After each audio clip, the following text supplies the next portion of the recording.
Y vamos a orar para poner este tiempo en manos del Señor, que sea su Espíritu guiándonos en esta mañana. Señor, te damos gracias nuevamente en esta mañana. Gracias por tu amor y tu bondad. Gracias, Padre, por permitirnos ser expuestos a tu palabra. Y gracias porque tú nos has dado tu palabra para conocerte, para, Señor, ir más profundo en ella y poder, Señor, comprender los designios de tu sabiduría, de tu amor, de tu bondad, de tus promesas. Y gracias porque a través de ella podemos ser exhortados, ser amonestados, ser animados, Señor, y toda la gloria sea tuya, Señor. Ponemos este tiempo en tus manos para que seas tú glorificado en todo. En nombre de Cristo Jesús oramos. Amén y amén. Recordemos que esta carta está abarcando, Pablo, varios problemas que hay en la iglesia de Corinto. Uno de ellos es la división que hay entre la iglesia por diferentes grupos, unos que eran seguidores de Apolos, otros seguidores de Pablo, otros seguidores de la predicación de Cefas, o sea, de Pedro, y otros que simplemente se preferían guardarse de estos grupos y simplemente guardar las palabras del Señor Jesucristo. Entonces, al estar habiendo esta discusión y esta división dentro de la iglesia, Pablo va a abarcar este tema desde el capítulo 1 y aún está desarrollando este tema porque está dándole un fundamento a la iglesia del por qué tienen que enfocarse en lo que verdaderamente importa, en lo que verdaderamente es esencial. Porque la división entre estos grupos estaba provocando un desgarro, es lo que significa la palabra que Pablo usa en capítulo 1, cuando habla acerca de división, es un desgarro entre los miembros del cuerpo y estaba provocando que el testimonio de la iglesia sea manchado, pero también está provocando destrucción en el ánimo y en la fe de muchos creyentes dentro de la iglesia. Entonces, abarca este tema desde este capítulo y les ha hablado acerca de cuál debe ser el verdadero enfoque. El verdadero enfoque, o para lo que él fue llamado, fue a predicar el evangelio de la cruz. Evangelio de la cruz que para muchos hombres es locura. Para los judíos fue tropezadero, pero para el que cree es poder de Dios para salvación. Entonces, y esto se los dice Pablo porque por lo que ellos estaban discutiendo era por los estilos y maneras de predicación o enseñanza de Pablo y de Apolo, de Cefas, cosas que eran completamente secundarias porque ellos mismos están predicando el simple evangelio y son los seguidores quienes están provocando esta división dentro de la iglesia. Así que Pablo les invita a enfocarse en lo que verdaderamente importa y es el simple evangelio, el evangelio de Jesucristo. Que indaguen, que profundicen, que lo entiendan, que lo procesen, que lo vivan. Y por eso les habla acerca de la sabiduría divina, la cual había sido escondida en el Antiguo Testamento de los hombres, del razonamiento y de la sabiduría humana, pero que fue revelado en Jesucristo. Y que ahora Él lo ha dado a los hombres por medio del Espíritu Santo para que los hombres puedan comprender la profundidad de la riqueza divina que hay en ella.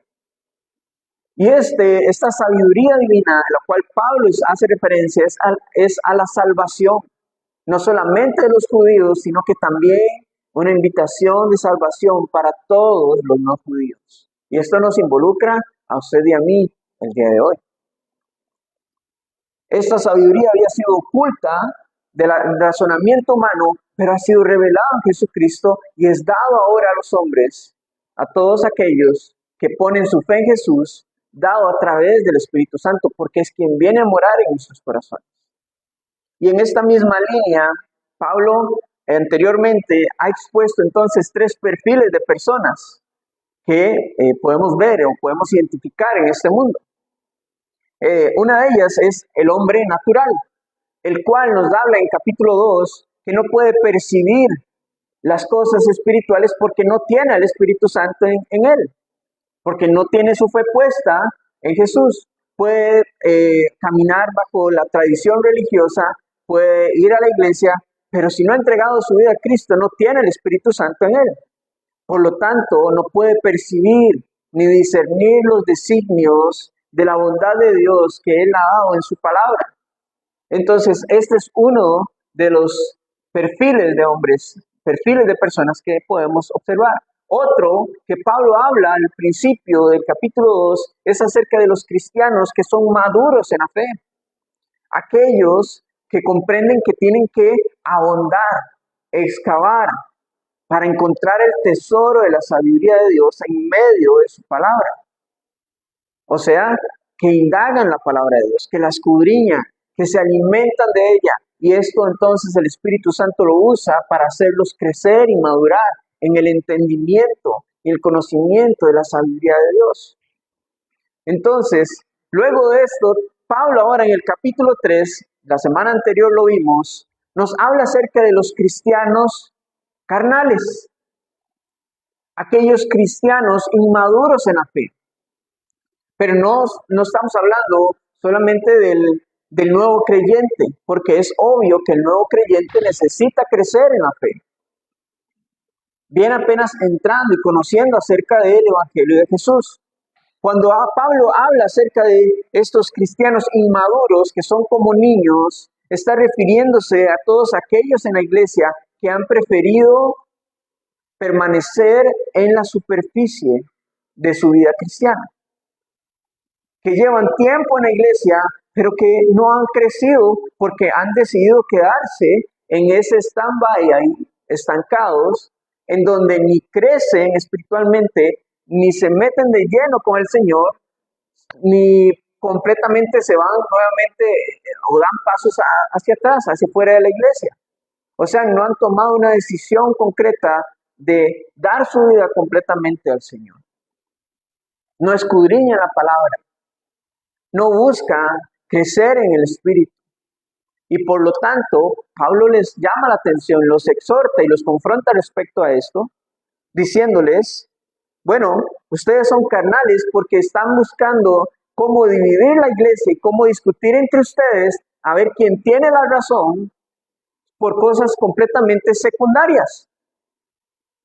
Buscando de quién es el que sigue a Apolos, que si Pablo es mejor, que si Cefas, o que si esta otra iglesia o esta otra denominación, que si esta es la verdadera razón. Pero Pablo les dice en versículo 5, capítulo 3, versículo 5, ¿qué pues es Pablo? ¿Qué es Apolos? Básicamente les está diciendo, no somos nada. Somos simples servidores por medio de los cuales habéis creído. Ellos han sido solamente instrumentos de Dios. Y eso continúa obrando el día de hoy. El pastor, el misionero, el evangelista, simples servidores del Señor. Medios por los cuales el evangelio es expuesto y la palabra de Dios es expuesta a la iglesia, a las personas. Simples instrumentos del Señor. Y eso según, continúa diciendo el versículo 5, eso según lo que a cada uno concedió el Señor. O sea, conforme a la capacidad y la voluntad del Padre de que haya puesto personas para que el evangelio sea expuesto. Entonces, en esta misma línea, Pablo les está diciendo y les está dejando claro, somos colaboradores nada más. Dios es quien nos ha llamado a salvación, quien ha transformado nuestras vidas, quien nos da el entendimiento, quien nos permite el crecimiento, porque es lo que les dice en el versículo 9. Somos colaboradores de Dios y vosotros sois labranza de Dios, edificio de Dios. ¿Por qué? Porque al fin y al cabo, en versículo 6 dice, el Señor o Dios es quien da el crecimiento, no son los hombres.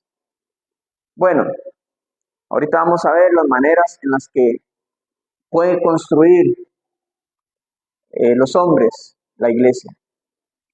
Muchas veces se construye la iglesia a partir de ideologías, razonamientos, estrategias, etcétera, pero ahorita lo vamos a tocar ese tema.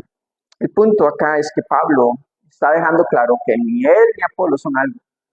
Todo es de Dios. Ellos mismos han sido llamados a salvación por la obra soberana de Dios. Por lo tanto, Él es quien ha edificado a su iglesia. Él es quien ha hecho la obra en la iglesia de los Corintios, quien los ha hecho crecer. No Pablo, no Apolos, ni nadie más, solo el Señor. Ahora, en la siguiente sección, a partir del versículo 10, Pablo va a dejarles aún más claro, ahora va a ser una pequeña transición para hablar acerca de cuál es el rol, cuál es la labor de los colaboradores del Señor, los edificadores que por gracia han recibido este privilegio. Leamos, dice versículo 10, conforme a la gracia de Dios que me ha sido dada, yo como perito arquitecto puse el fundamento y otro edifica encima, pero cada uno mire cómo sobreedifica. Primeramente, tenemos que Pablo, él sabe que es un regalo el hecho de que Dios lo haya llamado. Es por gracia que él ha recibido el llamado a predicar el evangelio de Jesucristo. Y luego se pone así o se presenta así como un perito arquitecto. Esto es un contratista, para referirse como a un contratista. Él es simplemente alguien que fue contratado para realizar y continuar la obra que otro ha iniciado. O sea, y la obra la inició nuestro Señor Jesucristo. Ahora Él es quien ha sido enviado a poner el mismo fundamento en todo lugar a donde va. Ahora, Pablo habla de perito, arquitecto, para referirse que no es un arquitecto cualquiera, sino que es alguien sabio, que sabe cuál es el mejor fundamento sobre el cual construir, cuáles son los mejores materiales y los más finos acabados para trabajar con excelencia, para honrar a su amo, a quien lo ha llamado a trabajar. Y entonces, por eso dice, puse el fundamento y otro edifica encima. Perdón, otro sí edifica encima. Él está hablando de que el fundamento que él ha plantado en la iglesia de Corinto o en Corinto no ha sido sobre él. No ha sido sobre la religión, no ha sido sobre una denominación, no ha sido sobre algún movimiento, sobre su razonamiento, sobre alguna filosofía. El fundamento firme y más fiable que él ha plantado, que él ha puesto en la iglesia, que él ha puesto en Corinto, ha sido Jesucristo. Y otro, o sea, Apolos, ha ido sobreedificando. Ahora, vean la llamada atención al final del versículo, pero cada uno mire cómo sobreedifica. O sea, observe qué es lo que está haciendo después de que ya ha sido puesto el fundamento. Cuidado cómo va a comenzar a construir. Tenga pendiente esto. Si el fundamento ha sido excelente, es firme, continúe sobreedificando con esa misma excelencia, con esa misma obediencia a quien lo contrató. Versículo 11, porque nadie puede poner otro fundamento que el que está puesto, el cual es Jesucristo. Ese es el fundamento más fiable que puede tener la iglesia, porque es su obra. Ahora, en cualquier lugar, en cualquier época, cualquier iglesia que ha sido fundada sobre la religión, sobre un hombre, sobre una denominación, sobre una tendencia, esa iglesia ha sido fundada sobre la arena. Ha sido construida sobre la arena. Porque su fundamento no es firme. Porque su centro no es Jesucristo. Cualquier movimiento, reunión, iglesia que haya sido edificada sobre una denominación, diciendo esta es la manera, está sobre la arena. ¿Y qué dice el Señor respecto a la casa que es construida sobre la arena? Su ruina es grande. ¿Por qué? Porque sus cimientos no son firmes. Veámoslo así, la iglesia que ha sido edificada de esta manera o sobre esta manera, los creyentes no tienen profundidad. en la palabra de Dios, no tienen profundidad en su vida espiritual, no tienen profundidad en su fe, en lo que dice la palabra de Dios acerca de nuestro caminar de fe, porque no han sido instruidos conforme a todo el consejo de Dios, sino que han sido instruidos bajo la ideología, el razonamiento, la estrategia, los movimientos de los hombres, la sabiduría humana. Y por lo tanto, eso no perdurará. Continuamos, dice el versículo 12, y si sobre este fundamento, ok, ya está claro que el fundamento es Jesucristo, ese es el fundamento firme sobre el cual la iglesia va a ser construida. Pero entonces seguimos con la siguiente parte de la construcción. Versículo 12, y si sobre este fundamento alguno edificare oro, plata, piedras preciosas, madera, heno, hojarasca, la obra de cada uno se hará manifiesta, porque el día la declarará, pues por el fuego será revelada, y la obra de cada uno, cual sea el fuego, la probará. Notemos de que los materiales que Pablo está hablando acá o está mencionando hacen alegoría a cosas materiales, cosas que no son eternas, que son pasajeras. Por eso, no solamente es acerca de dónde está fundada la iglesia, sino la manera en la que está siendo construida. Porque hay hombres quienes han dedicado el ministerio a comenzar a construir con cosas completamente secundarias, con acabados según su razonamiento, según su propia sabiduría. Yo creo que esta es la estrategia que nos va a funcionar. Yo veo la necesidad, entonces vamos a orar y a ver cómo suplimos esta necesidad. Pero no bajo la guianza y la dirección del Espíritu Santo, sino bajo su propia sabiduría.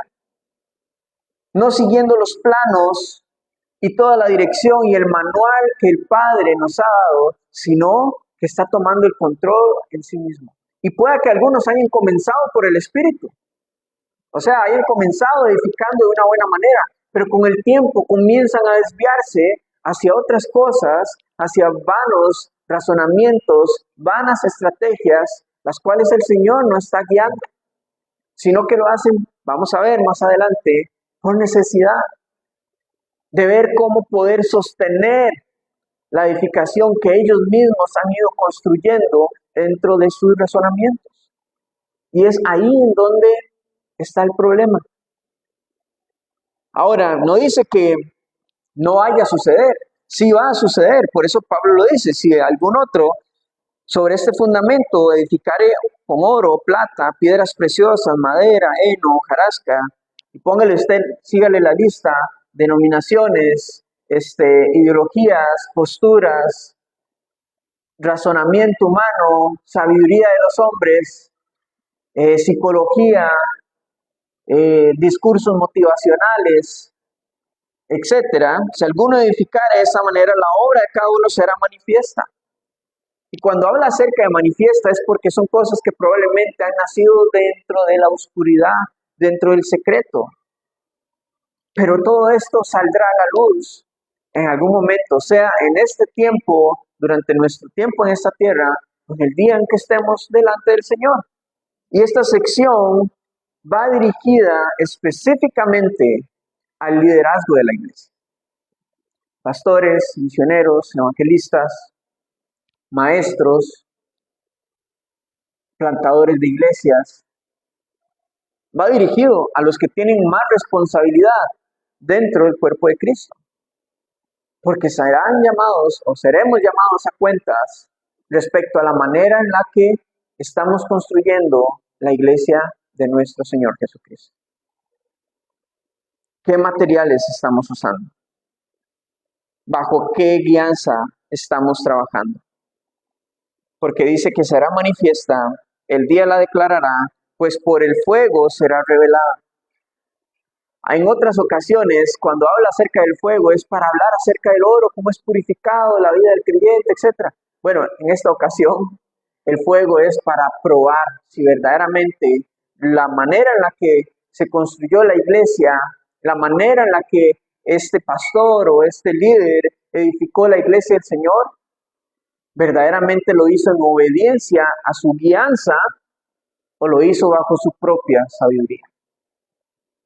Y será pasado por el fuego, será probado, será evidente para todos. Y algunos se avergonzarán y otros, vamos a ver, serán recompensados. La obra de cada uno, cual sea, el fuego la probará. O sea, no hay quite. Todo va a ser probado por el Señor. Versículo 14. Si permaneciere la obra de alguno que sobreedificó, recibirá recompensa.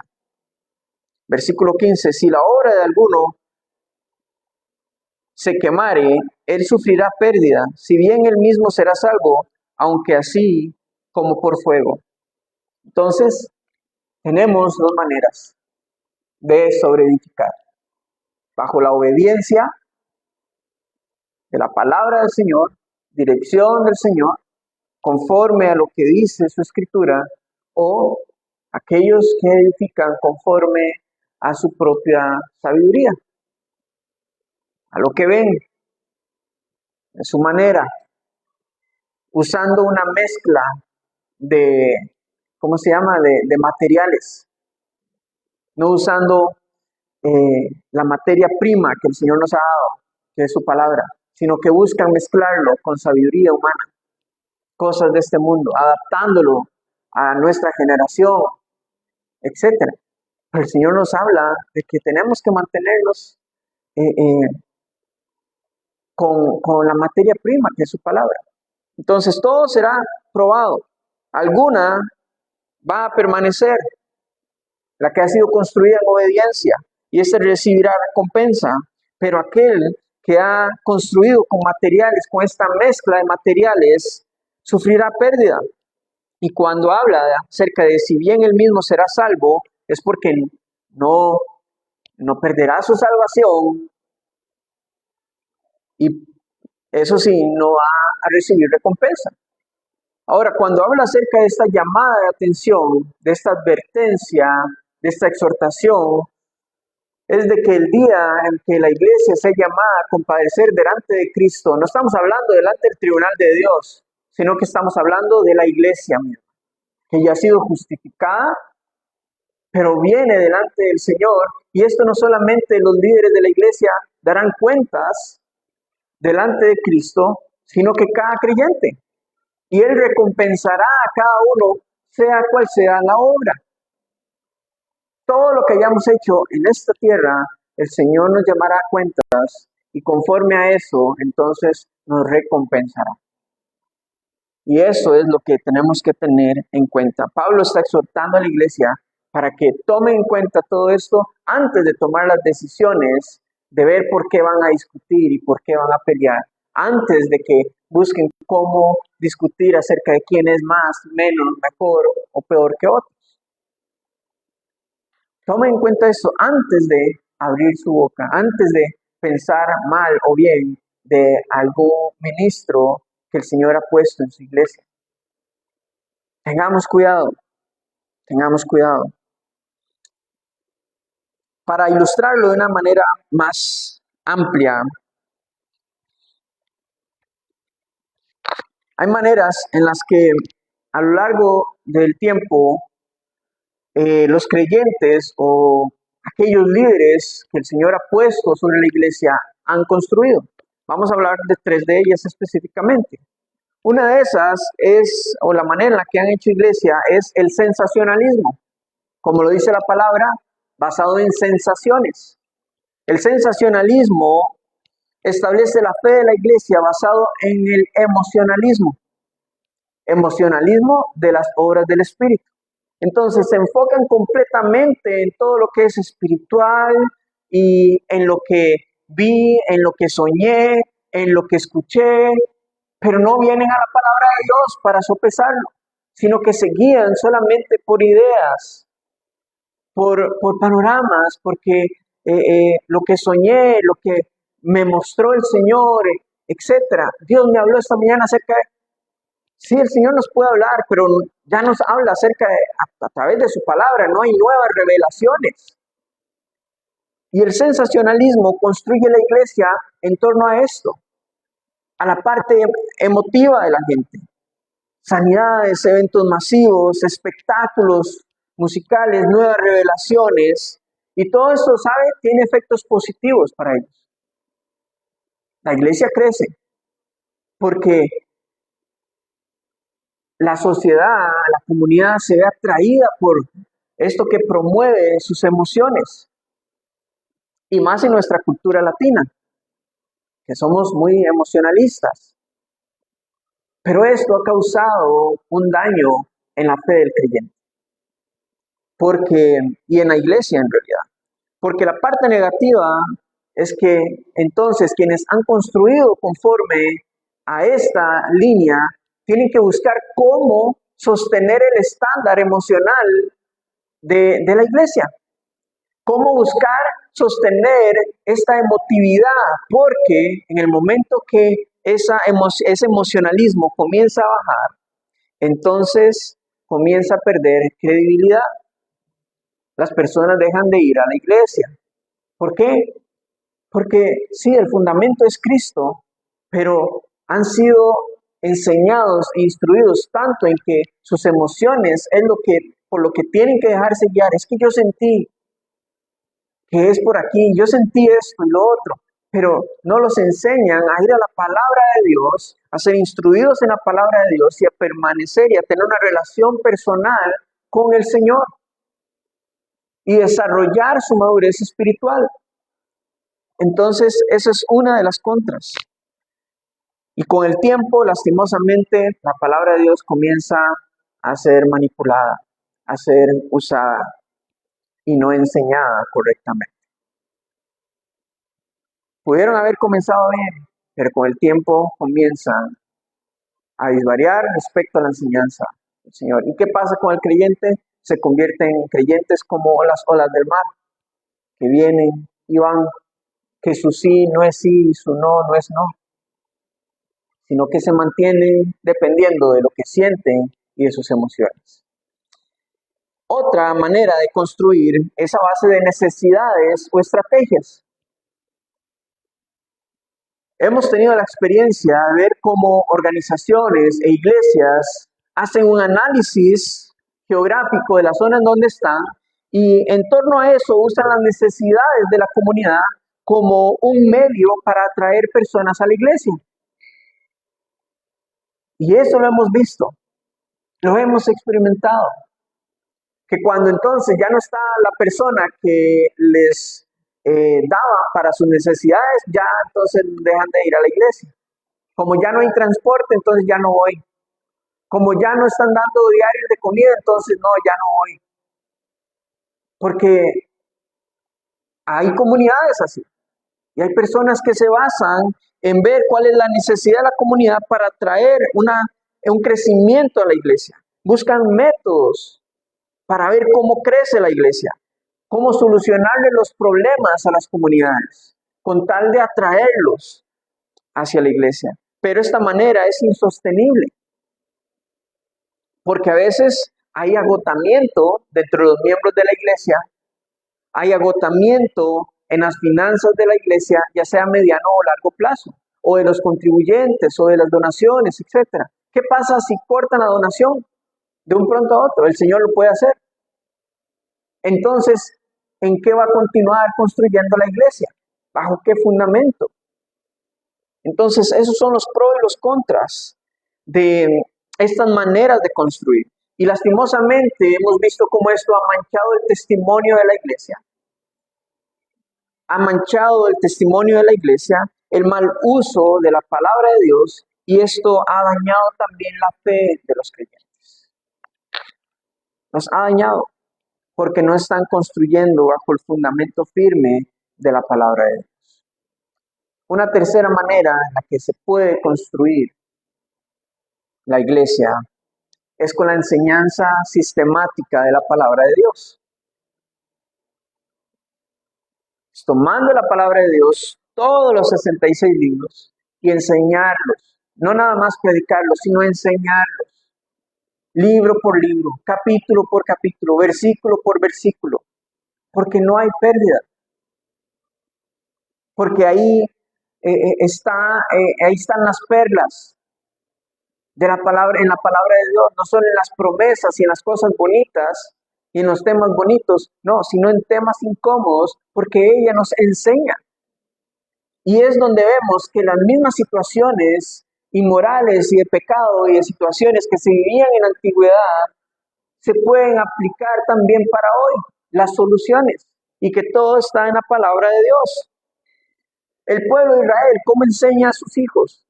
En la Torá, enseñándoles todos los libros, enseñándoles cada palabra, que las aprendan sus niños de memoria. Pero nosotros sabemos que más allá de memoria, que podamos aplicar la palabra de Dios en nuestras vidas y cómo hacerlos efectivos. Entonces, si el Señor ha usado un diseño o ha plasmado un diseño a lo largo de toda su palabra en el Antiguo y en el Nuevo Testamento, ¿por qué alterarlo? Si es lo que el Señor nos ha ido guiando a hacer poco a poco para que esto sea la garantía del crecimiento en la madurez espiritual del creyente. Entonces, estas son maneras en las que podemos construir la iglesia. Y es una advertencia, es una llamada de atención para nuestras vidas. Versículo 16 dice, ¿no sabéis que sois templo de Dios y que el Espíritu de Dios mora en vosotros? Si alguno destruyere el templo de Dios, Dios les destruirá a él, porque el templo de Dios, el cual sois vosotros, santo es.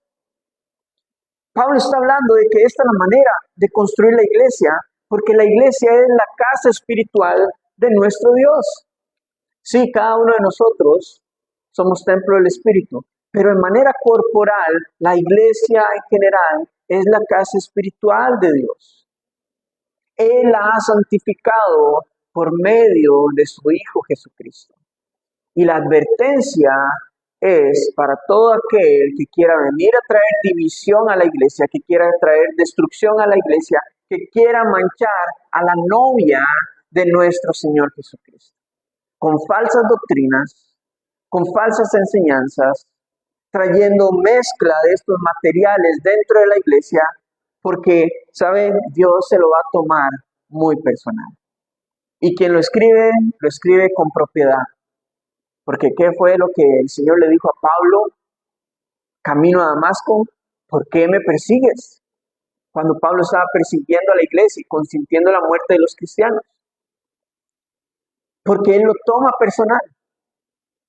Es su iglesia, es su edificación. Él es quien está llamando a los colaboradores, a los edificadores, y les ha dado el diseño de cómo él quiere que su iglesia sea instruida. Pero hay quienes quieren pasar por alto esto, quieren pasarle por encima de esto, creyéndose más sabios que Dios. Entonces, vean qué duro, y vean la responsabilidad de aquellos que están liderando la iglesia. Es una advertencia en general. Versículo 18 dice, nadie se engaña a sí mismo. Si alguno entre vosotros se cree sabio en este siglo, hágase ignorante para que llegue a ser sabio. Porque la sabiduría de este mundo es insensatez para con Dios, pues escrito está, Él prende a los sabios en la astucia de ellos. Y otra vez, el Señor conoce los pensamientos de los sabios, que son vanos. Básicamente, Pablo les dice, hey, no se engañen. Si usted piensa saber algo, hágase ignorante. Si usted piensa que ya sabe y conoce cómo es la manera en la que Dios quiere actuar, hágase ignorante y repregunte y venga nuevamente a la presencia de Dios, venga otra vez a su palabra y permita que el Espíritu Santo le guíe a toda verdad. ¿Para qué? Para que sus pasos no se desvíen del camino que el Señor ha trazado para su iglesia.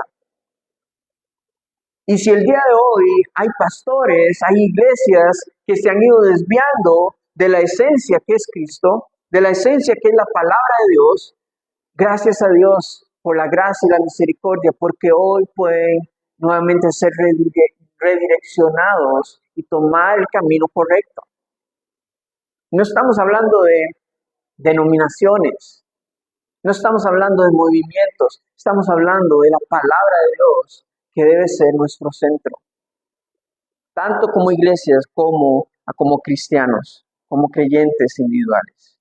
Si alguno entre vosotros se cree sabio en la sabiduría de este mundo, hágase ignorante. Traiga todo pensamiento a la sabiduría de Dios, para que Él sea quien nos guíe. Porque hay pensamientos, hay personas que piensan que están sirviéndole al Señor y que por las cosas de las buenas intenciones y las buenas acciones y por poner el nombre del Señor en sus escritos, piensan que ya están haciendo la voluntad del Padre, pero no lo están haciendo así. Están construyendo en vanidad. Y esta es la llamada de atención para que podamos retomar lo que verdaderamente, sobre lo que verdaderamente debemos usar para construir la iglesia, la palabra de Dios. Versículo 21 es la conclusión de este tema que ha iniciado en el capítulo 1. Así que ninguno se gloríe en los hombres, porque todo es vuestro, sea Pablo, sea Apolo, sea Cefas, sea el mundo, sea la vida, sea la muerte, sea lo presente, sea lo porvenir, todo es vuestro, y vosotros de Cristo, y Cristo de Dios. Esa es la conclusión de Pablo. No se gloríe ni en mí, ni en Apolos, ni en ninguna otra persona, ni en ninguna otra cosa. Nosotros no hemos inventado nada. Todo el Señor lo ha provisto. Dios es quien ha provisto a hombres como Pablo, como Apolos, como a Cefas, para que el mensaje de su palabra llegue a cada rincón del mundo en ese momento. El Señor es quien ha provisto un pastor para esta iglesia. El Señor es quien ha provisto un lugar donde podamos congregarnos. Él es quien provee la vida. Él es quien provee la muerte. Él es quien ha provisto el futuro, lo que viene, lo presente, porque todo es vuestro, o sea, todo está disponible para todos. Pero porque Dios así lo ha decidido en su soberana voluntad. Él es quien ha provisto todo esto para su iglesia. Por lo tanto, no se gloríen en la iglesia, no se gloríen en los hombres, gloríense en el Señor. Porque ustedes ahora son de Cristo y Cristo de Dios. O sea, básicamente todo viene a ser unido y establecido bajo el poder soberano de Dios, quien tiene poder sobre todas las cosas y control sobre todas las cosas. Y sabe, esto es una gran carga que se quita de nuestros hombros, tanto del liderazgo de la iglesia como del creyente, sabiendo de que la iglesia es del Señor y que debemos nosotros como pastores simplemente someternos a predicar su palabra y de cuidar la grey de Dios, así como el Señor le encomendó a Pedro. Cuidar la grey del Señor, alimentarla con lo mejor que está acá en su palabra. No con mi opinión, ni lo que yo pienso, ni mi perspectiva, con la palabra, con la palabra de Dios. Porque a eso el Señor me ha llamado, a eso llamó a Pablo. Y es una gran carga que se quita encima, porque entonces es Dios quien edifica su iglesia, quien la construye. Ya todo está escrito. No nos pongamos creativos, no nos pongamos ingeniosos.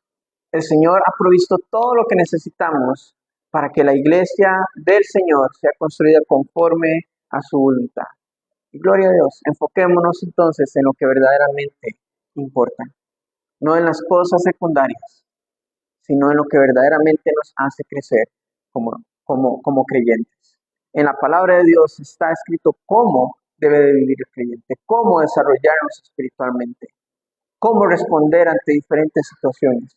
Y hay promesas que nos alientan, nos confortan y nos animan también. Toda la honra sea para el Señor. Y esa es la lección que Pablo entonces le está dando a la iglesia de Corinto, para que esas situaciones de divisiones se acaben y ellos pueden concentrarse en madurar espiritualmente, enfocados en la palabra. Gloria al Señor. Padre, te damos gracias en esta mañana por tu palabra. Gracias por tu amonestación. Gracias por tu exhortación.